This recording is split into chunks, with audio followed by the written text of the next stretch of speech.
Bonjour les amis. Aujourd'hui, nous allons parler de l'insomnie qui pourrait jouer un rôle déterminant dans le diabète type 2. Des symptômes d'insomnie fréquents sont associés à des niveaux plus élevés d'hémoglobine glyquée, ce qui implique que ce trouble de sommeil pourrait jouer un rôle causal dans le développement du diabète type 2 selon une nouvelle étude multicentrique publiée dans Diabetes Care. Les détails de l'étude. Les chercheurs dirigés par l'université de Bristol et impliquant des chercheurs de l'université de Manchester et d'Exeter au Royaume-Uni et de Harvard aux États-Unis ont utilisé les données de la UK Biobank et de Meta-Analysis of Glucose and Insulin Related Traits Consortium, qu'on va désigner par les lettres MAGIC. La taille totale des échantillons est importante.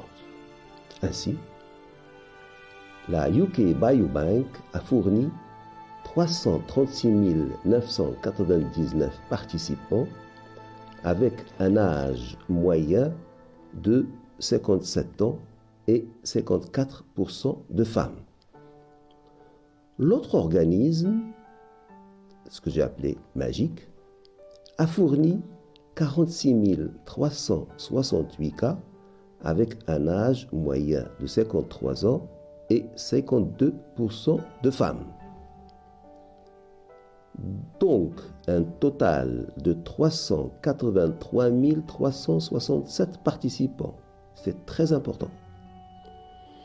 Cette étude a montré que des symptômes d'insomnie fréquents entraînent des taux d'hémoglobine glyquée plus élevés et, par voie de conséquence, que l'insomnie joue un rôle causal dans le diabète type 2.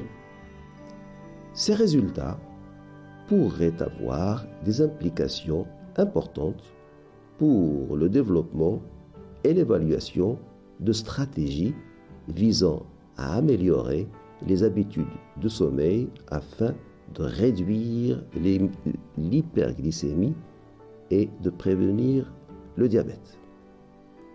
Donc, un sommeil insuffisant peut entraîner des taux de glycémie plus élevés et pourrait jouer un rôle direct dans le développement du diabète type 2. Dans cette étude, on dénombre 28% de participants souffraient d'insomnie. Un traitement efficace de l'insomnie devrait réduire le taux de l'hémoglobine glyquée d'environ 0,24 à 0,52 unités. Une réduction de l'IMC, l'indice de masse corporelle, avec perte de 14 kg ne réduit l'hémoglobine que de 0,12 unités, soit beaucoup moins que le traitement de l'insomnie. Donc, un traitement efficace de l'insomnie réduit le taux de l'hémoglobine glyquée mieux qu'un régime avec perte importante de poids. C'est une notion très importante et que tous les concernés doivent connaître. En conclusion, on sait que le diabète type 2 est le plus fréquent et touche surtout les personnes de plus de 40 ans et il peut être très grave par ses complications cardiaques, rénales, neurologiques, vasculaires et autres. Nous avons plusieurs façons de traiter et parmi lesquelles il est urgent de s'attaquer aux troubles du sommeil, surtout à l'insomnie chez les diabétiques. Voilà ce que j'avais à vous dire aujourd'hui.